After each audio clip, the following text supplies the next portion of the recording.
ಒಬ್ಬರು ಕೇಳ್ರಿ ಸರ್. ಈಗ ಮನೆಯಿಂದ ಬರ್ತಾ ಈಗ ಮನೆಯಲ್ಲಿ ಅಲ್ಲ ಇವತ್ತೇನಾದ್ರು ಮನೇಲಿ ಸಭೆ ಆಯ್ತಾ ಈ ಸಂಬಂಧ ಅಂತ ಸರ್? ಯಾವುದು ಇದೆಲ್ಲ ವಿಚಾರ ಅವ್ರದ್ದು ಗೃಹ ಮಂತ್ರಿಗಳದ್ದು DCM ಅವ್ರದ್ದು ಏನಾದ್ರು ಸಭೆ ಆಯ್ತಾ ಸರ್ ತಮ್ಮ ಜೊತೆಗೆ ಇವತ್ತು ಅಂತ? ಈ ವಿಚಾರಗಳ ಬಗ್ಗೆ ಯಾವ್ದಾದ್ರು ಸಭೆ ಆಗಿದೆಯಾ ಅಂತ ಇವತ್ತು?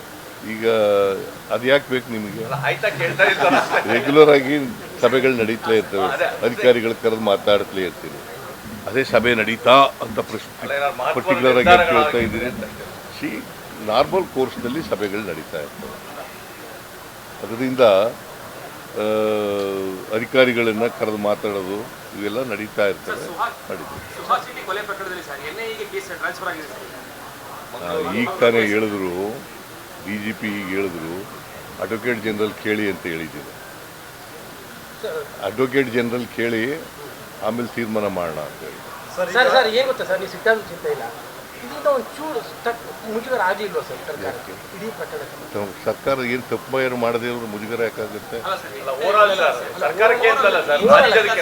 ನೋಡಪ್ಪ, ಯಾರು ತಪ್ಪು ಮಾಡಿದ್ದಾರೆ ಅವ್ರ ಮೇಲೆ ಕ್ರಮ ತಗೊಂಡಿದ್ದೀವಿ, ಗೊತ್ತಾಯ್ತಾ? ಸರ್ಕಾರಕ್ಕೆ ಮುಜುಗರ. ಹಾಗಾದ್ರೆ ಇದರಲ್ಲಿ ರಾಜೀನಾಮೆ ಕೊಟ್ರ? ಕುಂಭಮೇಳದಲ್ಲಿ ಇದು ಮಾಡಿದವರು ಒಂದು ಸೇತುವೆ ಬಿದ್ದೋಯ್ತು, ಅವತ್ತೇ ಕಟ್ಟಿದ ದಿನನೇ ಇನಾಗ್ರೇಷನ್ ಮಾಡಿದೆ, 100 ಜನ ಸತ್ತೋದ್ರು. ಆಗ ಮಾಡಿದ್ರ? ರಾಜೀನಾಮೆ ಕೊಟ್ರ ಪ್ರೈಮ್ ಮಿನಿಸ್ಟ್ರು? ನೀವೆಲ್ಲ ಕೇಳಿದ್ರ? ಕುಂಭಮೇಳದಲ್ಲಿ 50-60 ಜನ ಸತ್ತೋದ್ರು, ಕೇಳಿದ್ರ ನೀವು? ಅವ್ರು ರಾಜೀನಾಮೆ ಕೊಟ್ರ? BJP ಅವ್ರು ಕೇಳಿದ್ರ? ಓಲಿ ಕುಮಾರಸ್ವಾಮಿ ಕೇಳಿದ್ರ? ಕೇಂದ್ರ ಸಚಿವರು ಎಲ್ಲರೂ ಇಡೀ ಸರ್ಕಾರದ ಇಮೇಜ್ ಹೋಗಿದೆ, ಮತ್ತೆ ಬೆಂಗಳೂರದ ಇಮೇಜ್ ಕಡಿಮೆ ಆಗ್ತಾ ಇದೆ ಈ ಘಟನೆಯಿಂದ ಅಂತ ಅಂದ್ಬಿಟ್ಟು ಕುಮಾರಸ್ವಾಮಿ, ಸೋಮಣ್ಣ, ನೋಡಪ್ಪ, BJP ಅವರು ರಾಜಕೀಯವಾಗಿ ಮಾತಾಡ್ತಾ ಇದ್ದಾರೆ, ಸುಳ್ಳು ಆರೋಪಗಳನ್ನು ಮಾಡ್ತಾ ಇದ್ದಾರೆ. ನನಗೆ ಇವು ಯಾವೂ ಕೂಡ ನನ್ನನ್ನು ಕರೆದರು, ಚೀಫ್ ಸೆಕ್ರೆಟರಿ ಹೇಳಿದ್ರು ನನಗೆ, ನಾವೆಲ್ಲ ಫಂಕ್ಷನ್ ಅರೇಂಜ್ ಮಾಡಿದ್ದೀವಿ ಸರ್, ನೀವು ಬರ್ಬೋದು ಅಂತ ಹೇಳಿದ್ರು. ಆಯಿತು ಮಾಡಿ ಅಂತ ಹೇಳಿದ್ರು, ಓಕೆ ಅಂತ. ಬಟ್ ಕ್ರಿಕೆಟ್ ಅಸೋಸಿಯೇಷನ್ನವರು ಕರೆದ್ರು ನನಗೆ ಇಲ್ಲಿ ಕರೀನಿಲ್ಲ, ಸ್ಟೇಡಿಯಂ ಕರೀಲಿಲ್ಲ, ವಿಧಾನಸೌಧಕ್ಕೆ ಕರೆದರು. ವಿಧಾನಸೌಧದಲ್ಲಿ ಯಾವ ಅಹಿತಕರ ಘಟನೆ ನಡೆದಿಲ್ಲ.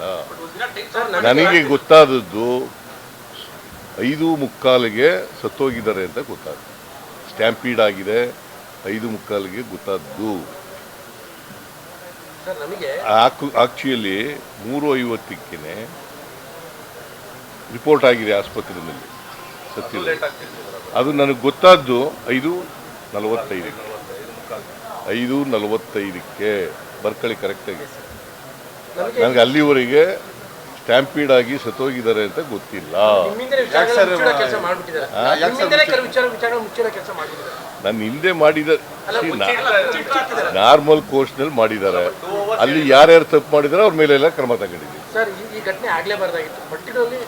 ನಾನು ಈಗಲೂ ಕೂಡ ಈ ಘಟನೆ ಸಂಭವಿಸಬಾರ್ದಾಗಿತ್ತು. ಎಲ್ಲಿ ಸಂಭವಿಸಿರೋದು? ಕ್ರಿಕೆಟ್ ಸ್ಟೇಡಿಯಂ ಹತ್ರ. ನನ್ನ ಕ್ರಿಕೆಟ್ ಸ್ಟೇಡಿಯಂಗೂ ನನಗೆ ಸಂಬಂಧ ಇಲ್ಲ.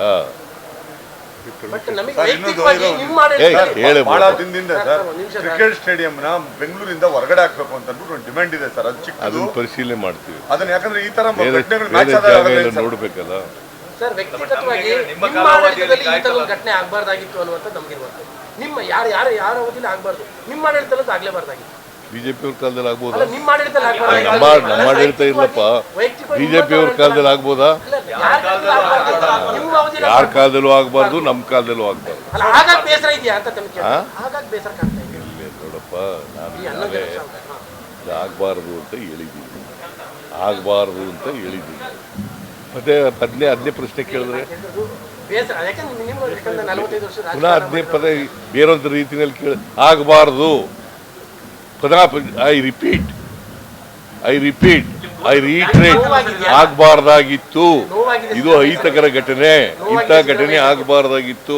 ನಾನು ಚೀಫ್ ಮಿನಿಸ್ಟರ್ ಆದಮೇಲೆ ಇಂಥ ಘಟನೆ ಯಾವಾಗಲೂ ಕೂಡ ನಡೆದಿರಲಿಲ್ಲ, ನಡೆದಿದೆ. ಇದು ಅಧಿಕಾರಿಗಳ ತಪ್ಪಿನಿಂದ ಆಗಿದೆ ಅಂತಕ್ಕಂಥದ್ದು ಮೇಲ್ನೋಟಕ್ಕೆ ಗೊತ್ತಾಗುತ್ತೆ.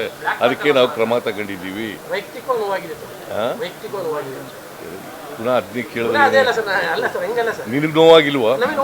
ನನಗೂ ನೋವಾಗಿದೆ. ಸರ್ ಈಗ ದಸರಾದ್ದು ಎಲ್ರಿಗೂ ನೋವಾಗಿದೆ. ನಾನು ನೀನು ಒಬ್ಬನಿಗೆ ಅಲ್ಲ, ಎಲ್ರಿಗೂ ನೋವಾಗಿದೆ. ಇಡೀ ಸರ್ಕಾರಕ್ಕೆ ನೋವಾಗಿದೆ.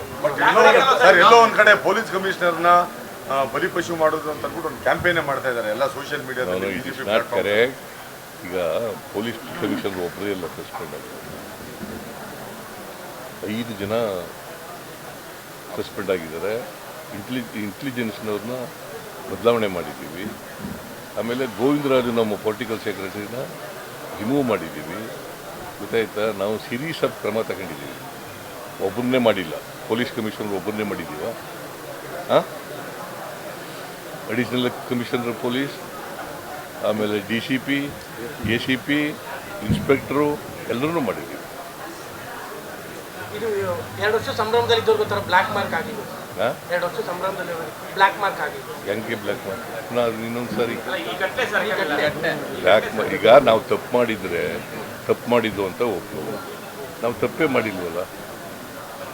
ಹಾಂ, ನಾವು ತಪ್ಪು ಮಾಡಿಲ್ಲ. ಆದರೆ ಘಟನೆ ನಡೀಬಾರ್ದು. ಸುಳ್ಳು ಅದು ಯಾರು ಕೇಳಿಲ್ಲ.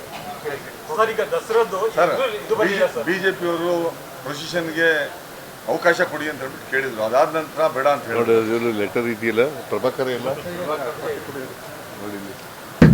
ಇದು BJP ಇದು ಬರ್ದಿದ್ಯಾ? ನೀನು ಹೇಳಿದ್ಯಾ? ಮತ್ತೆ ಅದನ್ನ ಕೇಳೇ ಇಲ್ಲ. ಬರೀ ಇದನ್ನೇ ಕೇಳ್ತಾ ಇದೆಯಾ? ನಿಮ್ಗೆ ಬೇಸರ ಆಗಿದೆಯಾ? ನಿಮ್ಗೆ ನೋವಾಗಿದೆಯಾ? ನಿಮ್ಗೆ ಇದಾಗಿದೆಯಾ?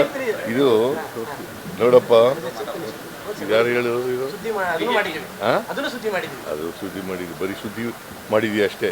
ದಿನ ಬರ್ದಿದ್ದೀಯ, ತೋರಿಸಿದ್ಯಾ? ಎಲ್ಲಿ ತೋರಿಸಿದ್ಯಾ? ನೋಡಪ್ಪ, ಹಲವಾರು ವರ್ಷಗಳ ಅಭಿಮಾನಿಗಳ ಕನಸನ್ನು ಈ ವರ್ಷ ನನಸು ಮಾಡಿದೆ. ಯಾರು ಹೇಳ್ತಾ ಇರೋದು? BJP ಕರ್ನಾಟಕ. ಆದರೆ ತೆರೆದ ಬಸ್ನಲ್ಲಿ ಆಟಗಾರರ ವಿಜಯೋತ್ಸವಕ್ಕೆ ಅನುಮತಿ ನಿರಾಕರಿಸುವ ಮೂಲಕ ಆಕಸ್ಮಿಕ ಗೃಹ ಸಚಿವ ಅವರು ತಾವೊಬ್ಬ ಅಸಮರ್ಥ ಹಾಗೂ ಅದಕ್ಷ ಎಂಬುದನ್ನು ಮತ್ತೊಮ್ಮೆ ಸಾಬೀತುಪಡಿಸುತ್ತದೆ. ಯಾರು ಹೇಳಿರೋದು? ಈಗೇನು ಹೇಳ್ತಾ ಇದ್ದಾರೆ? ಇದು ಹೇಳ್ತಾ ಇದ್ದಾರಾ? ನಮ್ಮ ನೆಚ್ಚಿನ ಆಟಗಾರರನ್ನು ಅತೀ ಹತ್ತಿರದಿಂದ ಕಣ್ತುಂಬಿಕೊಳ್ಳಲು ಅಭಿಮಾನಿಗಳು ಕಾಯುತ್ತಿದ್ದು, ಅಭಿಮಾನಿಗಳ ಈ ಸಂಭ್ರಮಕ್ಕೆ ಕಲ್ಲು ಹಾಕಿದ ಪರಮೇಶ್ವರ್. ಯಾರು ಹೇಳಿರೋದು? ಮತ್ತೆ ನೀವು ಇದನ್ನ ಒತ್ತಿ ಹೇಳೋದೇ ಇಲ್ಲ. ಇದನ್ನು ಒತ್ತಿ ಹೇಳಪ್ಪ ಮೊದಲು. ಒಂದು ವೇಳೆ BJP ಮಾಡಿ ವಿಧಾನಸೌಧದ ಮುಂದುಗಡೆ ಮಾಡಿ ಅಂತ ಹೇಳದೆ ಹೋಗಿದ್ರೆ BJP ಬೇರೆ ಥರ ಬಣ್ಣ ಹಚ್ಚರು. ಈಗ ಈಗಿನ ಬಣ್ಣ ಹಚ್ತಿರ್ಲಿಲ್ಲ, ಬೇರೆ ಥರ ಬಣ್ಣ ಹಚ್ತಿದ್ರು. ಸರ್ ಈಗ ದಸರಾದ್ದು ಎಕ್ಸ್ಪೆಂಡಿಚರ್ ಲಿಸ್ಟ್ ಬರಲಿಲ್ಲ. ಇನ್ನೊಂದು KDP ಮೀಟಿಂಗ್ಗಳು ಆಗ್ತಾ ಇಲ್ಲ ಸರ್. ಈಗ ಮೈಸೂರಲ್ಲಿ ನೀವು ಮೊದಲು ತಗೊಳ್ತಾ ಇದ್ರಿ KDP ಮೀಟಿಂಗ್, ಅದು ಆಗ್ತಾ ಇಲ್ಲ ಸರ್. ಯಾವ ಡಿಸ್ಟ್ರಿಕ್ಟ್ ಇನ್ಚಾರ್ಜ್ ಮಿನಿಸ್ಟರ್ ಮತ್ತೆ ದಸರಾದ್ದು ಯಾವಾಗ ಬರ್ಬೋದು? ಈಗ ತಕ್ಷಣ ಮಾಡ್ತೀವಿ. Thank you sir.